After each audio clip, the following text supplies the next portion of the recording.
नमस्कार दोस्तों, आप सभी का एक बार पुनः स्वागत है आपके अपने YouTube चैनल सर्च नौकरी सीकर पर। आशा करता हूं कि आप सब अच्छे होंगे, आपका परिवार भी कुशल मंगल में होगा, आपकी जो पढ़ाई है वो भी अच्छी चल रही होगी। ठीक है ना। तो अपन क्या है, जो आप जिस भी कंपटीशन की तैयारी कर रहे हैं ना, जिस भी एग्जाम की तैयारी कर रहे हैं ना, वो आप लगातार कंटिन्यू एक टाइम टेबल के तरह चलते रहिए। क्या है, एक फोकस बना लो आप पढ़ाई पर। ठीक है। जिससे मतलब आपने बना लिया कि मैथ का इतने घंटा पढ़ना है, रीजनिंग का इतना पढ़ना है, साइंस का हो गया, जीके हो गया, जितने भी मतलब आपके टॉपिक लगते हैं ना, उसको एक टाइम टेबल के आधार पर आप निश्चित अपने आप को ढाल लो। ठीक है। तो आज जो अपने ने जो क्लास है ना ये साइंस की, इसमें मैंने आपको दो तीन जो क्लास डाली है उसमें क्या है, डीजी चल रहे हैं। डीजी चल रहे हैं जिसमें आज का जो टॉपिक होगा ना वो होगा सिंड्रोम। वो क्या है, आनुवंशिक रोग है। कौन से है, आनुवंशिक रोग है। आज का जो टॉपिक रहेगा ना मुख्य, वो कौन सा है, सिंड्रोम। ये क्या है, आनुवंशिक रोग है। मैंने आपको पढ़ाया था कौन सा, बैक्टीरिया जनित और वायरस जनित। ठीक है। और ये अगली जो अपनी क्लास है ना, इस ये है आनुवंशिक से संबंधित। आनुवंशिकता से संबंधित क्या है, एग्जामिनर प्रश्न पूछ लेता है। अनुवांशिकता से संबंधित जितने भी जो अनुवांशिकता से संबंधित डिजीज बनते हैं ना, रोग, ठीक है, उन सब के बारे में अपने इस क्लास में चर्चा करेंगे। ठीक है, इससे संबंधित बाहर नहीं होगा। ठीक है। तो आज का जो अपने पहला टॉपिक है ना, इसकी जो हेडिंग है मुख्य, वो है क्रीडन टू। क्रीडन टू सिंड्रोम। क्रीडन टू सिंड्रोम। चलिए अपन बात करते हैं क्रीडन टू सिंड्रोम की। होता क्या है, इसका लक्षण क्या है। ठीक है। क्रीडन टू क्या होता है कि इसमें जो जो बच्चे होते हैं ना, छोटे बच्चे, उसमें क्या है कि जो उनकी आवाज है नहीं, रोने की, जो रोने की आवाज है ना, वो एकदम छोटी बिल्लियों की जैसी होती है। छोटी जो बिल्ली रोती है ना, उसकी जैसे आवाज इसकी क्या होती है, बच्चों की होती है। तो इसमें क्या है, कुछ ना कुछ विकार पैदा होते हैं। सामान्य मैंने आपको बताया है कि ये क्या है, गुणसूत्र की क्या है कि कमी के कारण होता है। ठीक है। गुणसूत्र अपने सामान्य आपको पता है कि हमारे गुणसूत्र कितने होते हैं मनुष्य में, 23 जोड़ी। ठीक है। अर्थात कितने हो गए, 46 हो गए। जिसमें से क्या होते हैं, 22 तो होते हैं ऑटोसोम। ऑटोसोम मतलब महिला और पुरुष में दोनों में क्या होती है, सेम होती है। और बचा एक जोड़ी, ठीक है, एक्स और वाई, जिसे क्या बोलते हैं, सेक्स गुणसूत्र। क्या बोलते हैं, सेक्स गुणसूत्र, या बोलते हैं एलोसोम। क्या बोलते हैं, एलोसोम। ठीक है। तो ये टोटल मिलाकर कितने होते हैं अपने, 46 होते हैं। ठीक है। 22 ऑटोसोम और एक लिंग गुणसूत्र, जिसे सेक्स गुणसूत्र भी बोलते हैं या एलोसोम भी बोलते हैं। ठीक है। ये जो है ना क्रीडन टू, ये जो है ना क्रीडन टू सिंड्रोम, ये जो पांचवा है ना, जोड़ी पांचवे जोड़ी के गुणसूत्र में विकार के कारण उत्पन्न होती है। गुणसूत्र में विकार। ठीक है। पूछ लेगा कि जो क्रीडन टू सिंड्रोम है वो किस गुणसूत्र या किस मतलब कौन से गुणसूत्र के कारण उत्पन्न होता है, या किस प्रकार का आनुवंशिक है। तो आपको बता देना है कि पांचवे जोड़ी के कारण क्या है, क्रीडन टू सिंड्रोम है, जो रोग है ना वो उत्पन्न होता है। अब बात रही, मैंने आपको बताया कि इसका जो लक्षण है, इसमें बच्चे है ना, बिल्ली की जैसी आवाज आती है, रोने लगते हैं। तो ठीक है, तो इससे एक और क्या पता चला, इसे बोलते हैं केट क्राई। केट का मतलब हो गया बिल्ली, और क्राई का मतलब हो गया चिल्लाना या रोना। तो इसका एक अन्य नाम भी क्या हो गया, केट क्राई हो गया। इसका नाम तो है क्रीडन टू सिंड्रोम, लेकिन बच्चे की आवाज है ना वो बिल्ली की सेम होती है। बिल्ली के रोने की जो आवाज आती है ना उसकी जैसी होती है। तो इसको वैज्ञानिकों ने क्या नाम दे दिया, केट क्राई। या बिल्ली की आवाज क्या होती है, म्याऊ। तो ये भी प्रश्न पूछ लेता है कि म्याऊ सिंड्रोम है किस विकार के कारण होते हैं, कौन से गुणसूत्र के विकार के कारण होती है। तो आपको बता देना है कि पांचवे जोड़ी गुणसूत्र है ना, उसके विकार के कारण क्या है, ये जो क्रीडन टू या म्याऊ सिंड्रोम है ना, ये उत्पन्न होते हैं। ठीक है। इसका जो अगर बात करें लक्षण क्या है, लक्षण की बात करें, पूछ ले लक्षण क्या है। इससे बच्चे का क्या है, सर बड़ा होता है। याद रखना, इससे सर बच्चे का क्या है, बड़ा होता है। वैसे उसमें कुछ याद नहीं रखना, याद रखना है इसके जो उपनाम बताया है ना, क्रेट क्राई और म्याउन सिंड्रोम, म्याऊ। ठीक है। अपने बात करते हैं उसी प्रकार से अगला जो आता है ना सिंड्रोम, उसका नाम है डाउन सिंड्रोम। ठीक है। जो आता है नेक्स्ट, डाउन सिंड्रोम। ये जो डाउन है ना, ये भी वैज्ञानिक के नाम पर पड़ा है। इसके जो वैज्ञानिक थे वो थे डाउन। ठीक है, उसने अपन क्या है, अपना नाम के आधार पर जो इसने शोध किया ना उस पे, तो अपना क्या है, डाउन सिंड्रोम नाम रख दिया। ठीक है। अब ये इसका मतलब कारण क्या है, इसका जो रीजन है ना वो क्या है, मुख्य कारण। तो इसका जो मैंने आपको अभी बताया है कि 46 तो क्या होते हैं, गुणसूत्र होते हैं। लेकिन 21वां जो है ना, 21वें गुणसूत्र, उसमें क्या हो जाते हैं, विकार उत्पन्न हो जाते हैं। क्या है, 41 जो 21वां है ना, 21 गुणसूत्र, उसमें क्या है, विकार उत्पन्न हो जाते हैं। ठीक है। तो क्या हो जाता है, डाउन सिंड्रोम हो जाते हैं। अगर बात करें इसके अन्य नाम की, इसके अन्य नाम के, तो इसे कहते हैं जड़ बुद्धिता, जड़ बुद्धिता, या बोलते हैं मैंगोलिज्म। डाउन सिंड्रोम नया देकर आपसे पूछ ले मैंगोलिज्म या जड़ बुद्धिता, तो आपको बताना है 21वें गुणसूत्र के कारण या 21वें जोड़ी गुणसूत्र में विकार के कारण। ठीक है। फिर अपन पूछ ले लक्षण दे दे। लक्षण के आधार पर भी पूछ सकता है कि ये जो लक्षण है वो किस सिंड्रोम के मतलब को किस लक्षण, किस सिंड्रोम का लक्षण है। ठीक है। तो ये भी आपको महत्वपूर्ण है। अपने क्या है, लक्षण भी क्या है, महत्वपूर्ण बनते हैं। लक्षण क्या होगा इसका, मुंह खुला रहेगा। क्या है, मुख खुला रहेगा। ठीक है। तो मुख खुला रहेगा तो आपको पता ही होगी क्या होगी, लार का क्या होगा, स्राव होगा। मुख से क्या होगा, लाव का श्रावण होगा। और क्या है, उसका जो कद है ना, ये याद रखना है। ये जो क्या है, कद है, कद उसका क्या होगा, छोटा होगा, मतलब है बोना होगा। उसकी हाइट है ना, वो बहुत मतलब कम होगी। तो वो किस सिंड्रोम के कारण होगी, तो डाउन सिंड्रोम के कारण। ठीक है।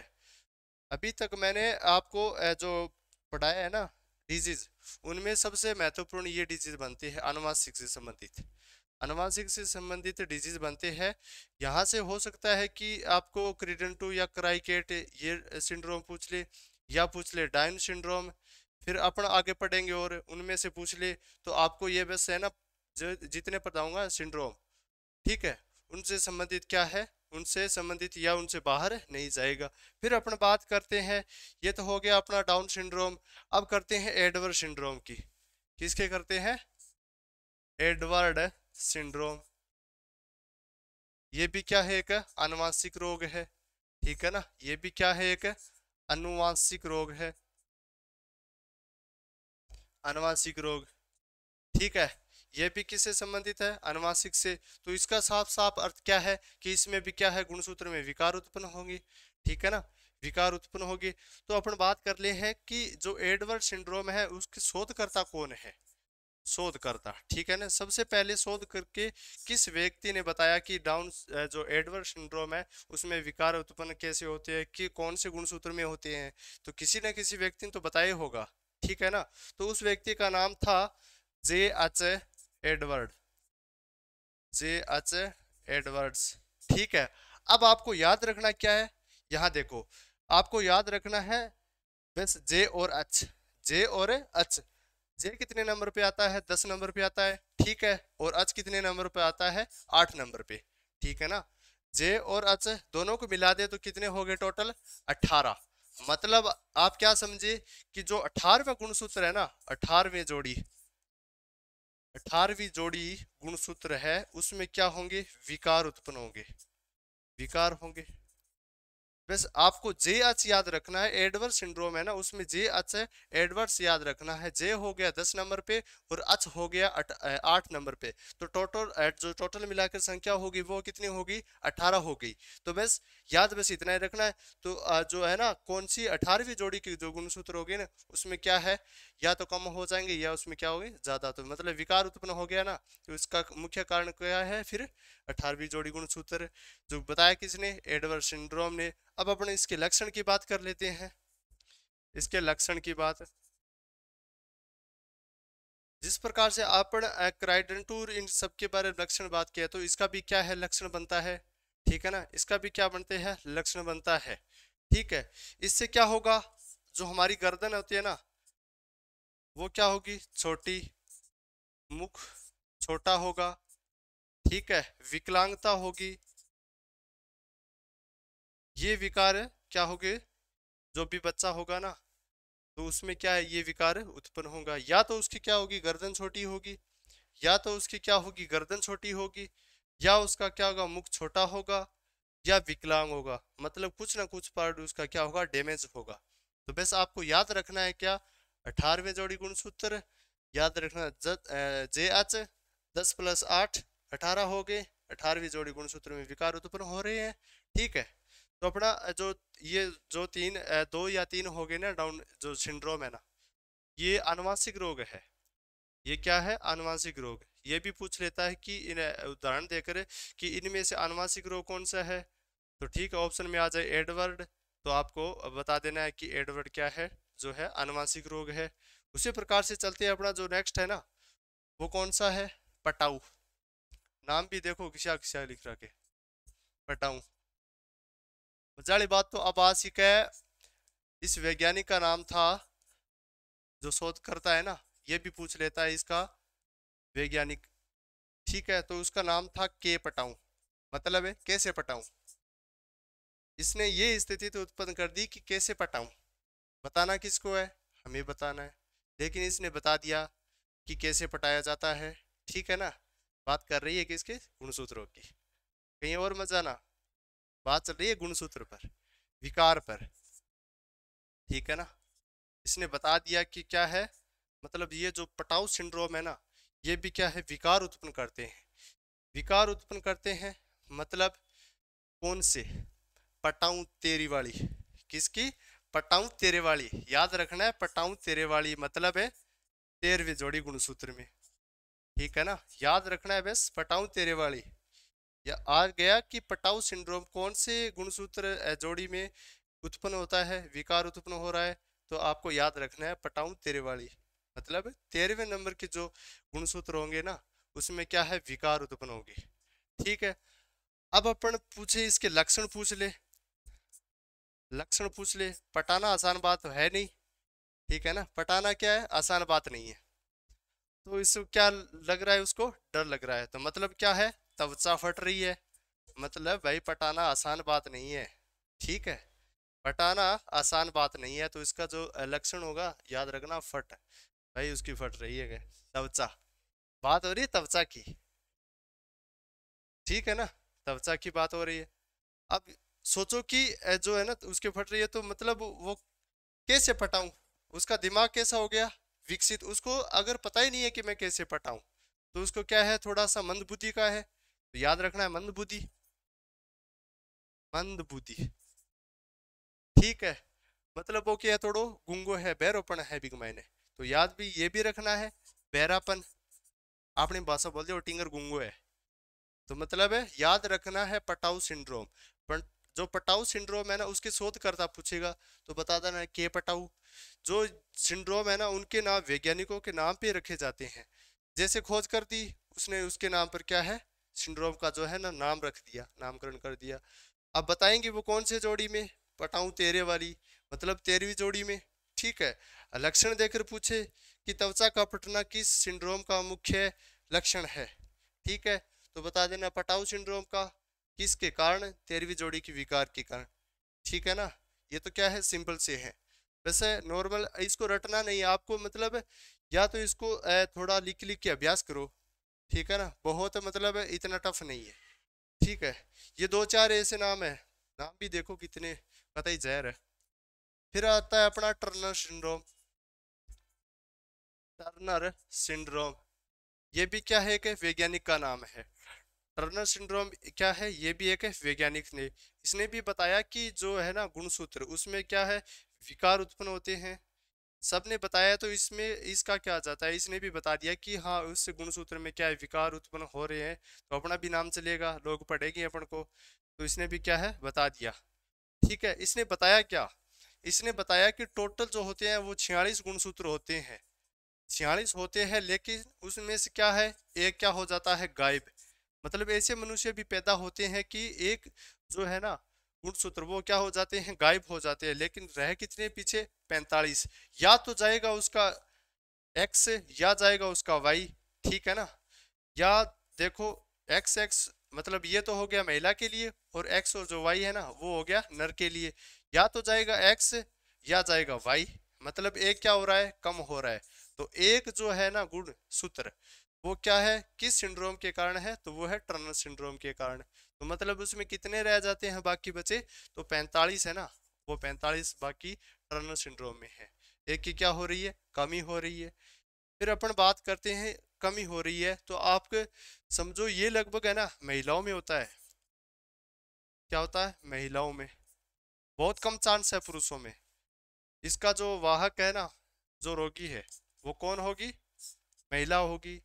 इसका मतलब क्या हुआ, या तो एक्स, एक एक्स कम होगा, या इस साइड वाला, मतलब उसमें क्या है, ऑटोसोम तो सेम रहेंगे, ऑटोसोम क्या है, सेम रहेंगे, लेकिन क्या है, सेक्स है ना, सेक्स गुणसूत्र या एलोसोम, इन दोनों में से, दोनों का अर्थ हो गया कि ये एक जोड़ी होती है। एक जोड़ी मतलब कितने हैं, दो। एक जोड़ी मतलब कितने हैं, दो। ठीक है, एक्स और एक्स, पुरुष में हो गया एक्स और वाई। तो बात करते हैं महिला की, महिला में दो एक्स होते हैं, एक्स और एक्स, या तो हो सकता है ये एक्स कम, और या हो सकता है ये एक्स कम। ठीक है, तो इसका साफ साफ अर्थ क्या है, इससे लक्षण क्या दर्शाते हैं, इससे लक्षण बताते हैं कि वो महिला क्या होगी, बांझ होगी, मतलब उसमें क्या होगा, बांझपन होगा, या होगी वो नपुंसक होगी। ठीक है ना, क्या होगी, नपुंसक। तो ये प्रश्न है ना बार बार पूछता है, जो बांझपन या नपुंसक है वो किस सिंड्रोम का उदाहरण है या लक्षण है, तो आपको बताना है टर्नर सिंड्रोम। ये है ना, ये वेरी वेरी मोस्ट इंपॉर्टेंट है। ठीक है ना, ये बहुत सारे एग्जाम में पूछा है। ठीक है, इसको याद रखना है बस। फिर अपन नेक्स्ट आता है हीमोफीलिया। फिर आता है अपना हीमोफीलिया। हीमोफीलिया मैंने आपको जब रक्त पढ़ाया था तब मैंने आपको बताया था। हीमोफीलिया ये भी क्या एक आनुवांशिक रोग है, इसका एक अन्य नाम भी है शाही रोग। मैंने आपको बताया था शाही रोग। ठीक है, ये किस में हुआ, विक्टोरिया की जो महारानी थी ना इंग्लैंड की, विक्टोरिया, उसमें ये सबसे पहले देखा गया था। ठीक है, इसलिए इसको क्या बोलते हैं, शाही रोग बोलते हैं। इसमें क्या है, रक्त का क्या नहीं होता, थक्का नहीं बनता, रक्त का थक्का नहीं बनता। ठीक है ना, तो ये भी क्या हो गया, एक आनुवांशिक रोग हो गया। ठीक है, इसकी अगर पूछता है ना, तो पूछेगा कि इसकी वाहक कौन है, या पूछेगा इसका रोगी कौन है। तो वाहक होगी कौन, मादा, जो भी उनसे संतति प्राप्त हुई थी ना विक्टोरिया से। विक्टोरिया थी इंग्लैंड की महारानी, जिससे क्या है संतानें उत्पन्न हुई थी ना, उनमें क्या है ये विकार देखने को मिला, हीमोफीलिया रोग देखने को मिला। मतलब जितने भी संतानें हुई जैसे पुरुष हुई, ठीक है, उनमें भी ये क्या था, विकार उत्पन्न था। तो ये हो गया शाही रोग। ठीक है, उसी प्रकार से एक रोग और आता है जिसका नाम है सुपर फीमेल। एक होता है सुपर मेल और एक होता है सुपर फीमेल। पहले अपने बात करते हैं फीमेल पर। फीमेल की बात करते हैं, ये जो है ना इनकी प्रवृत्ति है ना, पूछेगा प्रवृत्ति खूंखार की होती है, खूंखार। वो क्यों होती है, बताऊंगा क्यों होती है।